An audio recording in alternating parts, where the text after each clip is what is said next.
So it's time to open live session. We expect 2 live procedure with carotid stenting. I hope that we'll have connection with the CAD lab.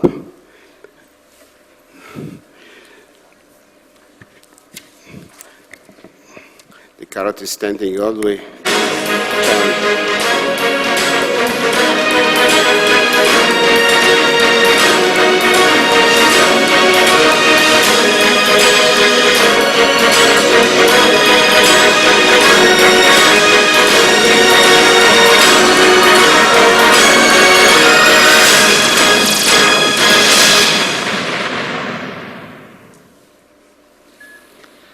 Hello. Hello. Hello. Good afternoon. Can you hear me? Yes, we can hear clearly. So please introduce your team and your case.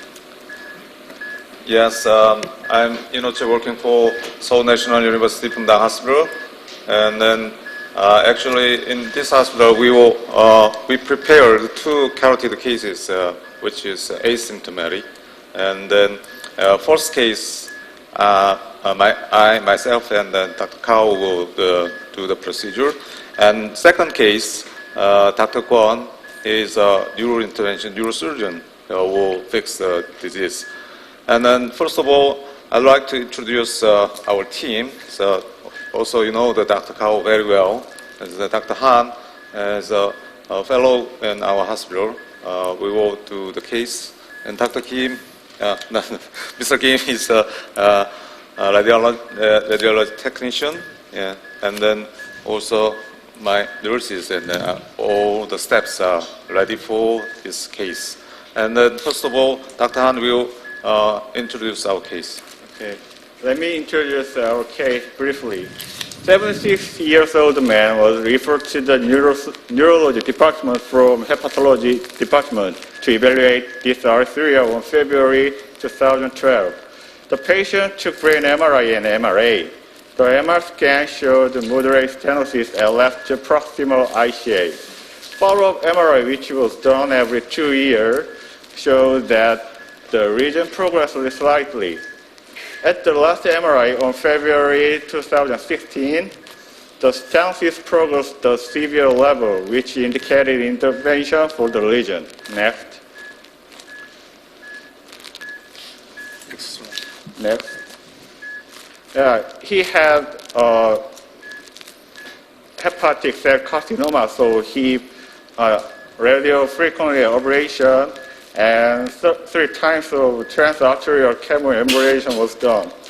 And on 2015, the non-small cell lung cancer was detected, so a batch vector resection was performed, but he didn't take any chemotherapy. Next. We use MoMA. And next. On the right, on the left, the MRI on February on 2012. In that showed was moderate level, but on the right, the left recently MRI is more progress severe. Next. And April 2016, he take transfemoral carotid angiography, and it showed that more severe than MRI. Thank you. So that's the patient history. Is there any question from the patient history and then findings? I think basically we have, what we have here is a currently asymptomatic lesion. Yes. I think he was symptomatic when he was investigated for the dysarthria. But it's 2 years from now, so he's basically asymptomatic. But the plaque itself is really progressive. We can see that from this angiography done a couple of weeks ago, it is about 80 or even higher diameter stenosis. The brain SPECT show no ischemia though. Yes. But I think this lesion is really progressive and very tight. Anybody will have any concern on the indication of treatment for this one? Speaking Piotr Pieniazek from Krakow, Poland. Do you have maybe Doppler ultrasound of this lesion? Do we have the ultrasound? Yeah, because we really want to look at the plaque morphology, the echolucency, Yes, heterogeneity, there's important information for device selection. and also the surface of the plaque. Is it irregular or not? So there's something technical problem. We cannot show the clinical information and then images from our electronic medical system. But I think from the angio, the lesion is tight enough. And also if you look at the distal part of the plaque continuing to the normal segment, or so to speak, normal segment of the carotid, you can see some irregularity and maybe even some radiolucency there. So I would say this is a progressive and probably a very complex plaque, which is at high risk for embolization. Yes. So I myself, of course, with the addition of the echo information, will strengthen our indication. But I think this lesion is indicated for treatment. Yes, because this patient was followed up by neurologist. He prescribed a very high dose of statin and then antiplatelet agents, and including the RAS blockade. But the reason definitely progressed during the follow-up 3 years. So I think this lesion, even though the asymptomatic right now, but this is a clear indication for stenting. Paul, Mark Burket here. Nice to see you working again. Hi, Mark. With your excellent technique. So one of the things that we were talking about in this session was open cell, closed cell, micromesh. Any thoughts on a lesion like this, how you would choose the appropriate stent? Well, personally, I'm a big fan of closed cell stents because I think really the closed cell offers you a smaller cell size and a less chance of plaque embolization or tissue protrusion, especially at a later stage when the patient is out of the table 3-5 days after the procedure. So I like closed cell stents. This vessel is not particularly tortuous, even though the lesion is somewhat long. So I think closed cell or hybrid kind of cell design would be my option. So today I think we are using Cristallo. Yes. So it's a tapered one with open cell on both sides so that it's more conforming to the vessel tortuosity, but the central part of it is closed cell. So I think it's the ideal design. Okay. Actually, everybody agreed the intervention for this patient, but please explain your strategy of treatment this patient. Sure.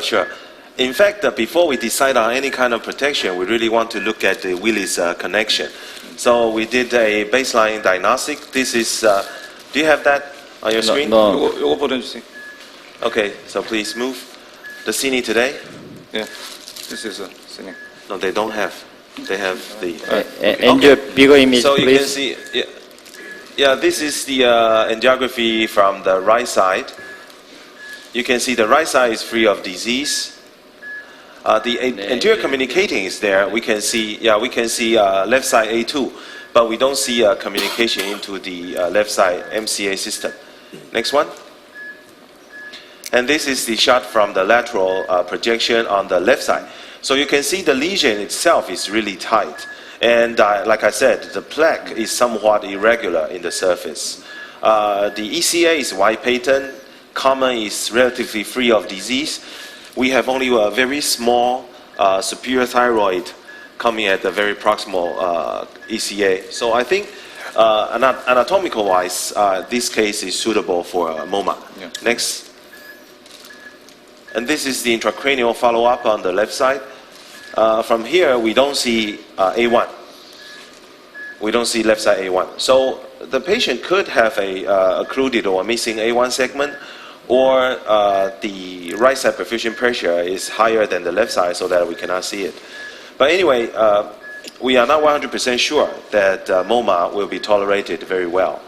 But anyway, we decided to use a MoMA, and then we will look at the stump pressure to decide whether we will do the case in a one stage or a staged fashion to give patient a perfusion intermittently. So do you have MoMA 9 French or 8 French? Do you have 9 or 8? 8. We are using 8. We have both 8 and 9, but we use a 8 for this one. And this is a exchange of the MoMA when the super stiff wire is already inserted to the external carotid. So you can see the MoMA device travels quite nicely. The patient had a tortuous abdominal aorta, but the device travels quite nicely over this super stiff wire in the external carotid artery.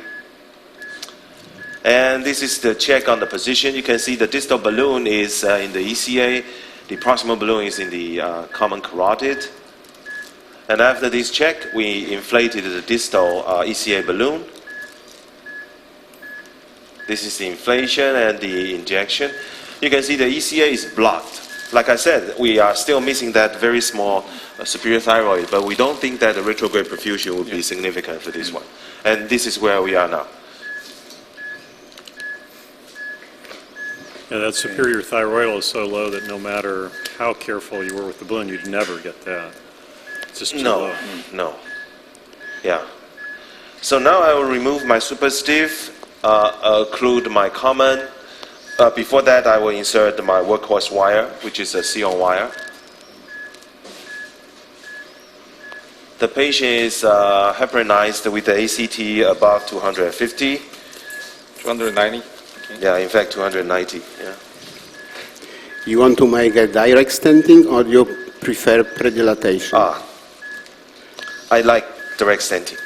Okay. What I'm a kind big of fan stent? of direct You select what kind of stent? It's going to be a Cristallo 6 by 9 by 40. Okay. Now the Sion wire is almost ready. We will occlude the common. Can you show us also, the blood pressure dumping? Is very important for us. Can you see? Yeah. That is what I'm exactly to say. So can you show them the pressure tracing while I'm inflating the balloon? 저 프레셔를 pressure? 찍어주세요. 이 프레셔를 찍어줘요. Do you have the pressure? 절로 보는. No, not yet. Please, the hemodynamic. 네. Yeah. 모니터 조심. 밑에. Move the camera towards the screen. Yes. Dr. Gao? Yeah? I'm Dr. Tsao from Jinshan General Hospital. Oh, hi. Hi, okay. Ah. Because the intracranial circulation is from right side perfused to the left side, Yeah, so we can see. so it has longer time to tolerate. That so- I'm not sure because we can see cross field into the left ACA, but Yeah. not the MCA. The Yeah. left A1, even from the left side injection, we do not see. I mean, we So that consider is not 100% sure. to insert the stent first and then occlude the common carotid artery. Then you can save some time. Oh, even the lower stent? No, Yeah. because I want to check the stump pressure. I want to check the stump pressure. Yeah, but your suggestion is very nice. We can even load the stent on the wire so that we can make the time shorter. But I think if the stump pressure is okay, we can take time. If the stump pressure is low, even loading the stent onto the wire doesn't help too much. We still have to stage our procedure. Anyway, I'm going to block my common now. Okay, now it's blocked and the pressure dropped. And we can see that the stump pressure is around 50. So I think the patient should be able to tolerate Yes, the procedure. 100% Do you you think? will tolerate this system. Yeah. Below, So can you below put 20, if you have 100. below 20, so you can see some neurologic symptoms, but with 50 it's perfectly well. Yeah. Okay, thank you. Very This is good our CO demonstration wire. of blood pressure. And Okay. the stent.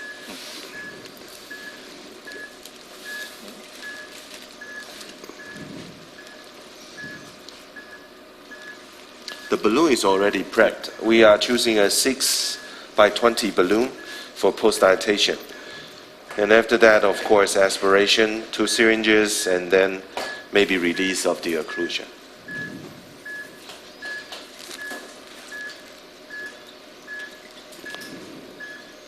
Some people will do some contrast injection before the occlusion so that they will have a sort of hanging contrast for their landmarking.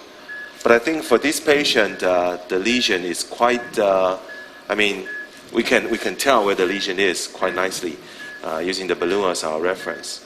What do you think? You like the position? I think it's okay. Yes, okay. Okay? Yeah. Yeah, maybe we can release the stent now.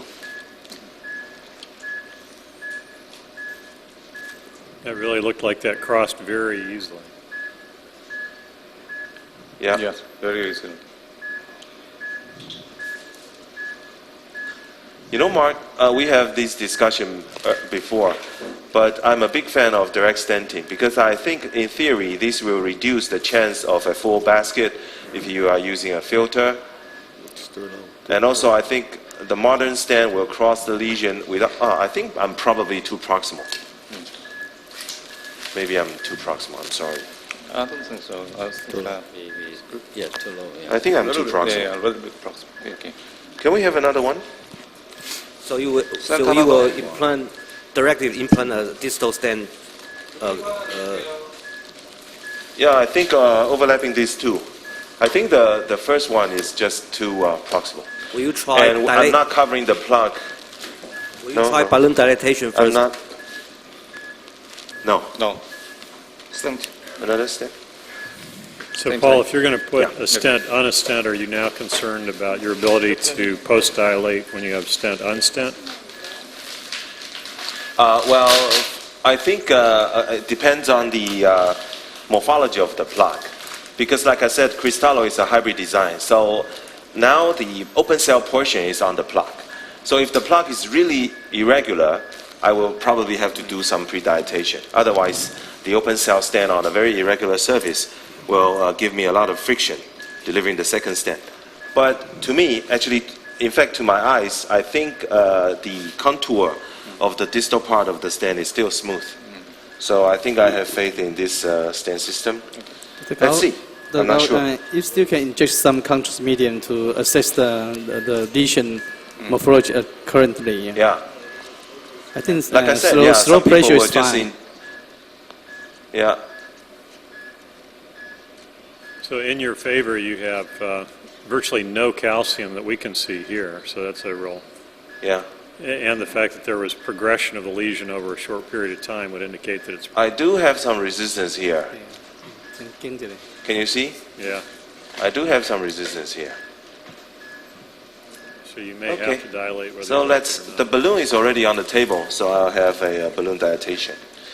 Patient is doing fine. So still 6660 balloon. 6940. 6940. It's a tapered stent.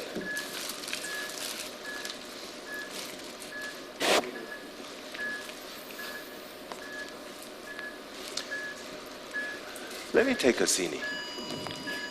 Yeah, I think I'm too low. Because position-wise, the stent is already distal to the plug, but I'm covering the plug with the open cell portion of the stent, which I don't like. Okay, the balloon travels nice. Okay, let's do it slowly, 2. Did you remember about the atropine before post-dilatation?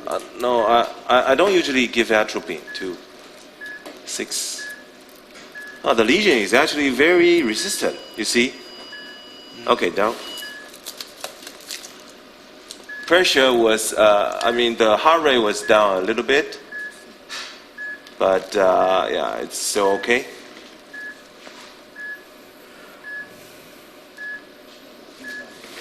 The stent. Okay. Stent.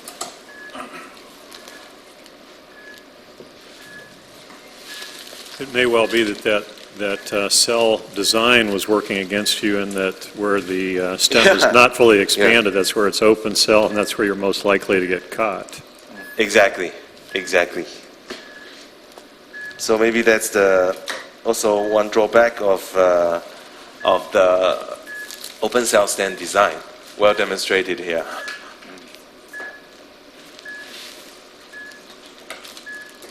Okay, now the stent can be crossed without problem. You like the position now? I think I'm distal enough, huh? This time, for sure.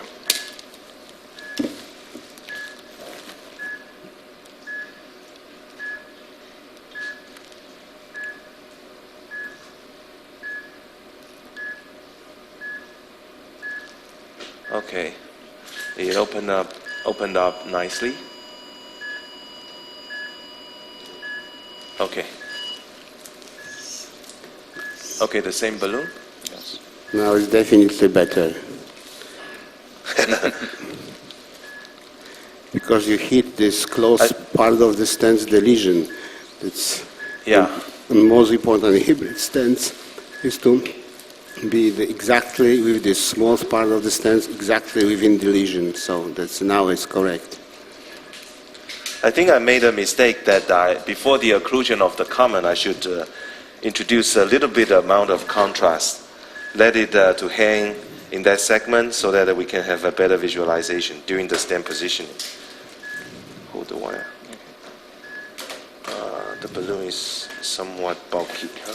So what the size balloon of balloon do you have? What's the size for the pulse dilatation? We have measurement on the angiogram. So the ICA measures at about 5.3. The common measures at 7.9 or 8.2. So that's how we choose our stent. And for the post-dilatation, we measure the balloon up against the internal. So this is a 6. Okay. Let's go to 6.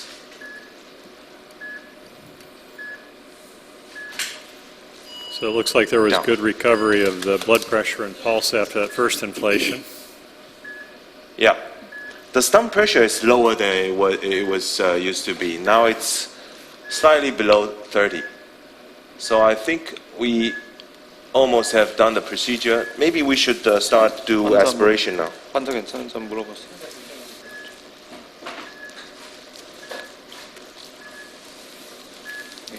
Okay. Aspiration ready?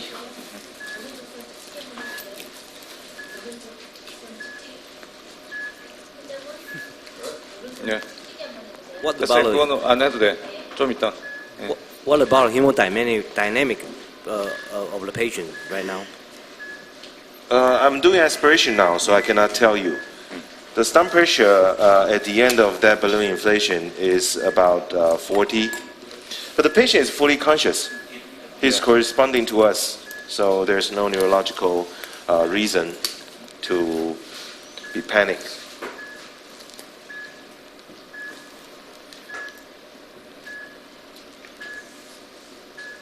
Let's check on the second syringe and give me the third. If the second syringe is clean, I will release clamp and at the same time aspirate. 첫 번째 시린지는 할 필요 없어. 세컨 시린지만. 예. Okay. How? Check on the second. 이거 체크. I'm ready for deflation. 오케이. So, 자, is 나온 거 the 있어? second syringe 번째. clean? 두 번. 예, 두 번째 세컨. 여기 지금 좀 보여주세요. 네. Okay. Let's aspirate. 오케이. Okay, I'll release the occlusion.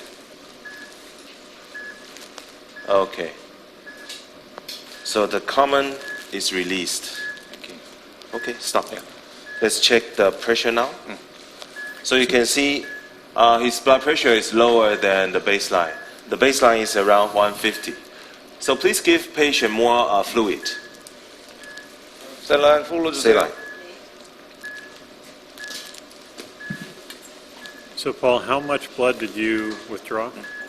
됐어. 이제 Actually, 기다리고 actually in total it's around 70. So it's 25 by 3, so 75 or so. Patient is doing fine. He's conscious and clear. Okay? Yeah. Let's do a small angio here. Okay. Okay? Yeah. Okay. What do you think? I think the residual stenosis is okay. We don't have to do any further. Yes, it's a very Mark, acceptable. what's your take on this? Very acceptable Right? result. We want to say there's an education session that in carotid stenting we do not require zero residual stenosis like the left main and coronary field. So this 20 or 15% residual stenosis is excellent result because this is a large artery 6 And also you millimeter. notice that when the wire is out of that external carotid balloon lumen, you do have some distal perfusion from the balloon lumen. But now I'm going to deflate my external and see if it can be taken out smoothly. Paul, we're gonna move another room and Yeah. we'll be come back. It's okay? Sure. Okay. No problem. We will do a final angio and then...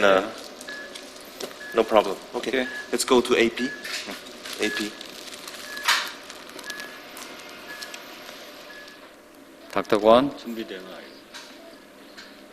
Yes, Dr. I'm Kwon? Dr. Kwon. Can you hear me? Hello, hi. Okay. Yeah, I can hear you. Yeah, please introduce your team and your case. Okay, I'm Dr. Kwon. I'm an endovascular neurosurgeon working together with the cardiac team at the same place here. You may think this is unusual situation, but we are one of the very active neuroendovascular team. We are performing about 700 neuroendovascular cases per year. And this, introduce yourself. Yeah, hello, everyone. My name is Seungpil Ban. I'm a junior professor in Seoul National Also, University. endovascular endovascular neurosurgeon. Hi, I'm Dr. Kang. I'm a cardiologist, interventional cardiologist working in Seoul National University Hospital. Nice to meet you.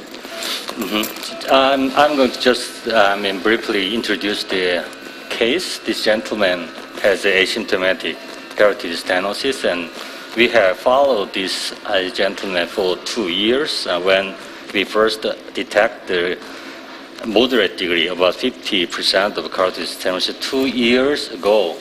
And this year we have found that the stenosis itself progressed.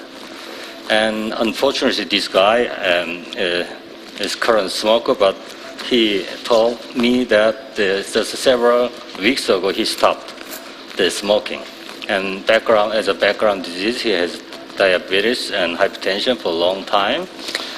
And because this, next please, you can see 2 years ago the MR angio showed the moderate, about 50% of the carotid stenosis. And next, please. At that time, we performed the angio. And next. Okay, as you can see in lateral view, the stenosis itself progressed for 2 years. So we decided to perform the carotid artery stenting. Okay, that's all. Can you go on the procedure? Yeah, keep going, please. Okay.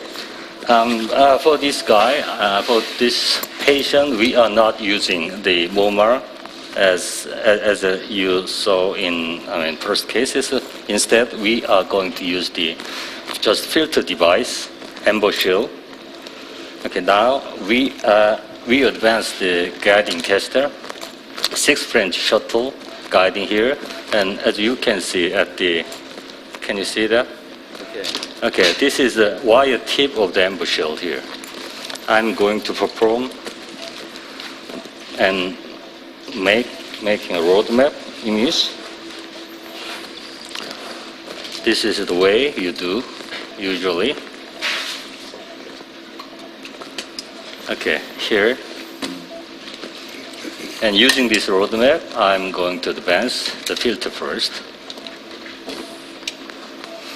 As you know, the EmboShield has an advantage of advancing the wire separately from the filter. So I rotate the wire to select the stenosis. Oh no. Okay.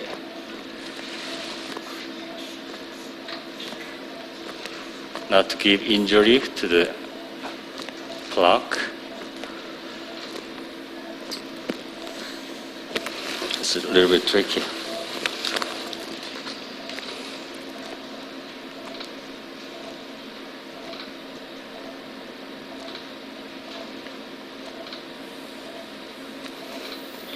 So you've selected a very large radius on your wire, which makes it great to go from one side of the common to the other, but a little difficult for you right now, it looks like. So you think I need to make a sharper shaping of this wire? Better to reshape now that Would you like to hitting the plaque. a little sharp bend in the tip of the wire would be better for the navigation.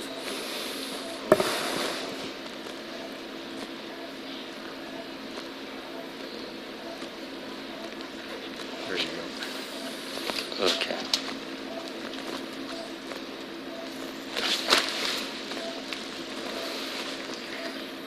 Really a favorable landing zone there, both for embolic protection and for the stent. Okay. I'm deploying the filter here. Okay, go on. Okay.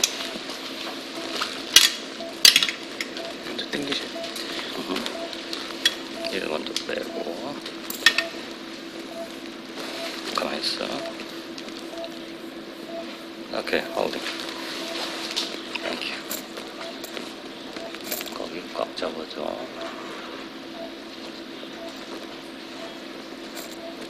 It's very important to filter a position to the artery, because there's the crucial point with the filter device that the 잡았습니다.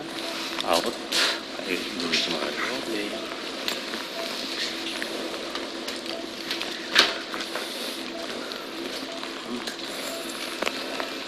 발룸. Okay. So what kind of stents do you select for this? Hybrid type. The name is Acculink. Acculink? Acculink?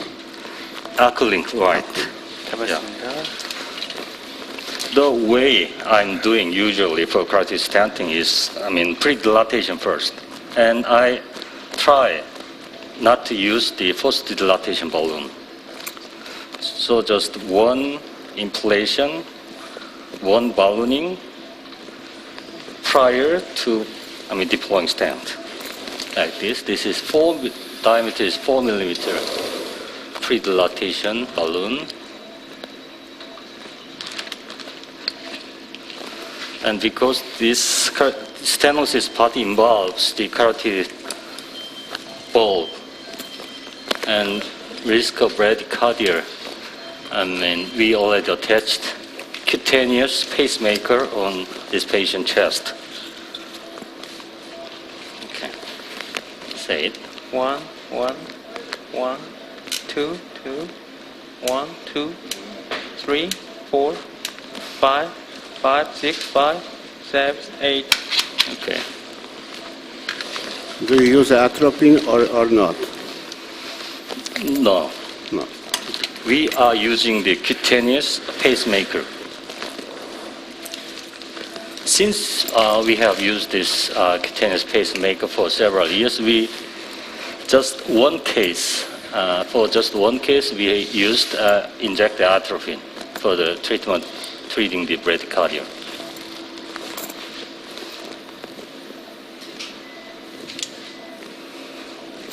Okay. 자, 여기 나온다.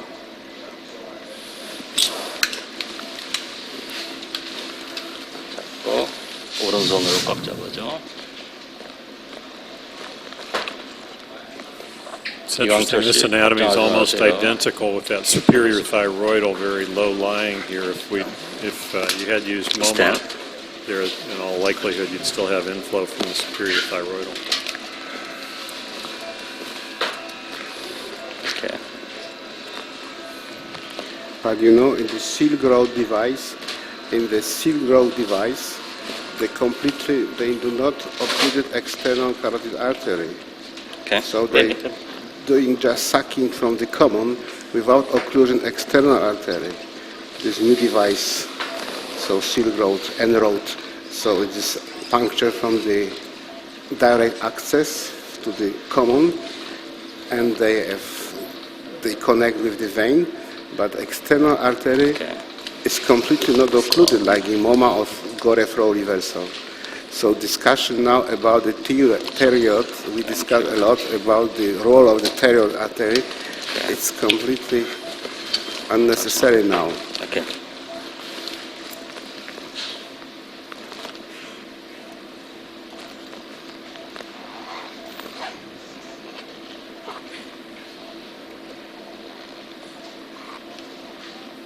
잡았습니다.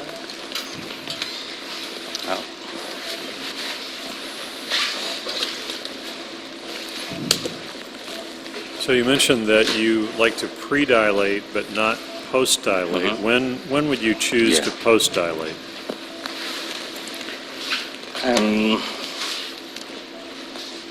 When we reviewed our cases, less than 20% of the carotid stenting cases, we used post-dilatation. So actual, incidence that need the post-dilatation is not common.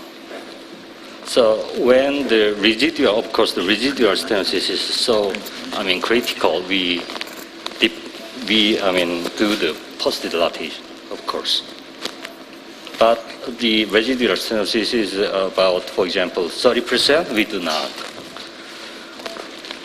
Okay, hold. Straighten. Thank you.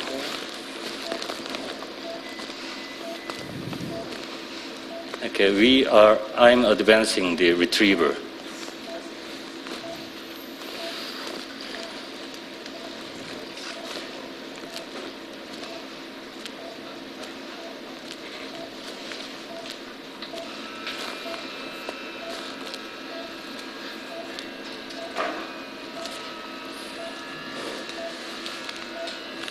Okay, sometimes like this, at the stent strut, the retriever tip is not advancing. Sometimes we ask the patient rotate his neck. It's so not many times, but sometimes. Okay. Like this, I just advance the guiding casta some length by just moving some length. The total angle of the retriever can be changed. So it escape from the strut edge. Okay.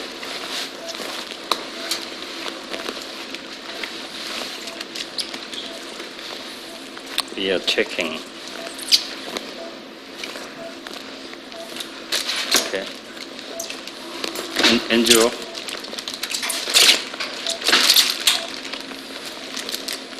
Thank you. Okay. 밀고. Stop. 밀고. Stop. No thrombus. Okay, 밀고. 좀 더 많이 해야 돼. 오케이. 58. 58.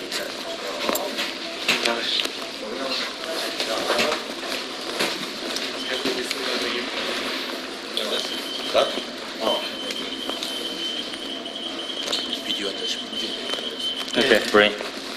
Check the brain. 저부터. 자, 머리 사진 찍습니다. Okay, for me, the final result, looks good, so I'm not going to do further more. Now we are checking the cerebral circulation.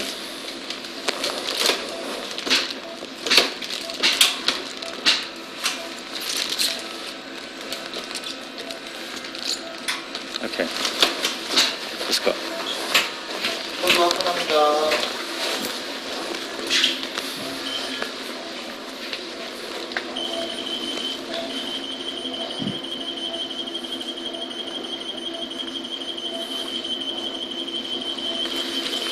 All right.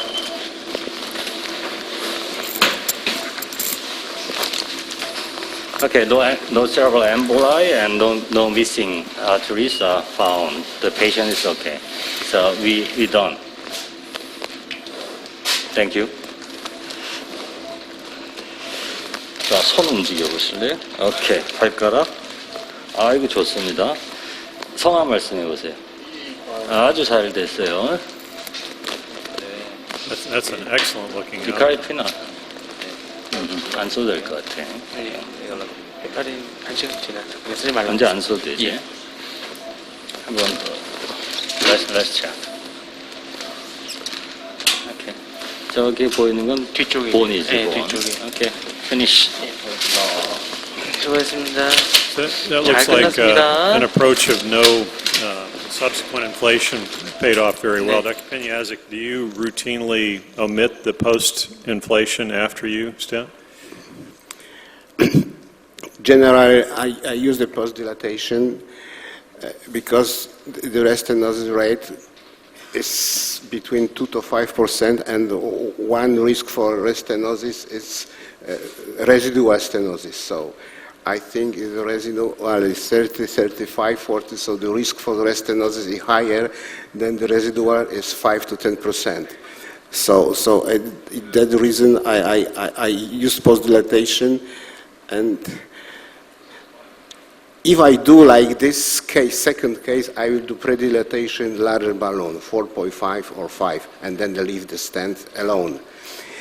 If I do this strategy, like the second case, if first case, from my point of view, was the better because the post-dilatation with two stents is necessary to detach both metallic material, one stent to another, for some acute stent thrombosis. So first case, it's better, and it was according to my approach that the post-dilatation in stent within stents is completely necessary. Paul, you are on the screen, so please explain your final result. Yeah, in fact, I've overheard some of your discussion regarding pre-dilatation and post. So personally, I like to use a closed cell stent. And for a closed cell stent, I think most of the lesion you don't need pre-dilatation because the delivery is almost for sure. And like I said, pre-dilatation will increase the risk of a full basket because you already ruptured the plaque without the stent in scaffolding them, holding the material inside. So I like to do direct stenting. And that's why I always like post-dilatation. And I think this is especially true if you are using an open cell design. Because an open cell design stent, if you don't do post-dilatation, I think because of the large cell size and the expansion process after the procedure, I think after the procedure, maybe within 2, 3, 4 days, the stent is cutting into the plaque with a large cell area, and probably some of the plaque will just be dislodged and causing a delayed embolic phenomenon. So I think a post-dilatation will just dislodge all this potential material. At the same time, the filter is still in place, so you can capture all these emboli. So I think post-dilatation is more reasonable, but pre-dilatation for me, I would do as little as possible. And if you can look at the angio here, this is where we left you. Okay, my first stent was too proximal. So I tried to deliver the second, but the second cannot be delivered without a pre-dilatation. But then the second stent was deployed nicely, and then we did a 6 atmosphere post-dilatation. And this is the residual. I think the residual stenosis is around 20-30%, but the whole plaque was actually covered by the closed cell segment of the stent. So we are pleased with the result. Next. And this is the intracranial shot. No branch loss, but still you can see, even with the fixed lesion, we don't see the A1 segment on the left side. So I think the patient's Willis circle is incomplete. This is the lateral projection. Very good, no branch loss. Patient was conscious and comfortable. So next, we pull out the MoMA device. This is outside 2-layer of cristallo, but no resistance. And then next, that's our real final.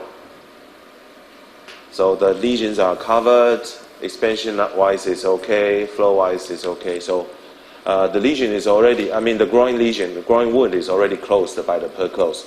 So the patient is off the table now.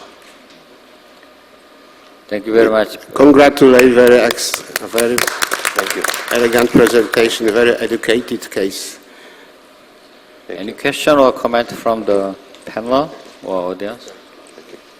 I'm just wondering, what do you think is the best policy for preventing some kind of hyperperfusion injury or intracerebral hemorrhage? Personally, I experienced critical ICH after carotid stenting, and I'd like to hear your opinion or advice for. Hyperperfusion syndrome is a heelless heel of carotid stenting. It must occur in 0.5% of our cases, and generally is a life-threatening complication. In majority of patients dying because the patient is on aspirin, clopidogrel, and heparin. So the problem is if we have some neurological symptoms, we should to go immediately to CT, brain CT, to see if we have some blood in the brain and restore to activity of the heparin protamine. You must have your protamine in your apron, in your pocket, because you must inject protamine immediately. Second approach is to diminish the blood pressure. Generally, the patients who are bleeding to the brain, the blood pressure is growing up, so you must immediately decrease the blood pressure. So is the second approach. And third one, you can consultate your patient with a neurosurgeon. Generally, they don't want to operate this patient due to this dual antiplatelet therapy plus heparin. And this is really tragic complication. The best thing, avoid to hyperperfusion syndrome is to proper control the blood pressure during and immediately after the procedure. So it's only way, and from my practice, I'm doing the brain preconditioning. If I have very tight lesion, I will doing predilatation with balloon 2.5 up to 3 with the MOMA device, and then I release the balloon and I leave the flow, restore the flow in the brain after the small balloon for 10-15 minutes to prepare the arteries, because I don't want to have, if I have a tight stenosis, after 5.5 balloon post-dilatation, the bombarding brain of the brain, the tsunami of the blood to the brain. So this could be the reason of the catastrophic complication, because the bleeding, the ischemic stroke is not so dangerous like a intracranial bleeding after the CAS procedure. Majority of this patient dying during follow-up. Okay. Any comment or question?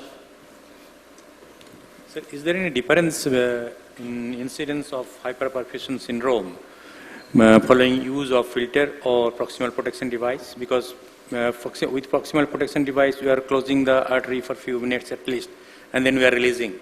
Is there any difference in occurrence of this? With the proximal protection device, you can manipulate with the balloon in common carotid artery. If there is very high pressure after the procedure, you can inflate the balloon to a little diminish the blood flow to the brain, and you have time to prepare intravenous drug. So it's some advantages of the proximal, because when you use the filter, the flow is continuing to the brain. If you have a proximal protection, you can, with the proximal balloon, manipulate with inflating and deflating balloon and restore the blood pressure very low until some nurses inject you some nimodipina or other drug for hypertension treatment. So the proximal protection has some advantages. However, if this completely block the flow during proximal protection and suddenly you open, and you have the huge flow into the brain, the risk of hyperperfusion syndrome is higher than the filter. You are right. Another thing that they have used on temporary pacemaker in that second case. I think atropine is more favorable or temporary pacemaker? Which one should be the first choice? I use 100% atropine if the patient is without pacemaker, so that's a routinely practice. If the patient on pacemaker, so we do not use any atropine. But if without pacemaker, we use 100% atropine. So it's only the doses of the atropine is a question. In patient with coronary artery disease, we don't want to make a stress test for the patient, to accelerate the rate to 130 because immediately he will complain for the chest pain. So we use 0.5 milligram. But generally we use in all the patient atropine. Okay, thank you, sir. It's time to summarize. Okay. So it was a very interesting session. Great two cases with different approaches. Direct stenting and just a predilatation, different proximal protection and distal protection. I thank you very much, all speakers, all co-chairmen and panelists. It was very educating, and I thank you very much, all participants, and wish you a nice evening today, and welcome everybody in parties, because today is a parties. Thank you so much. Thank you. Thank you very much.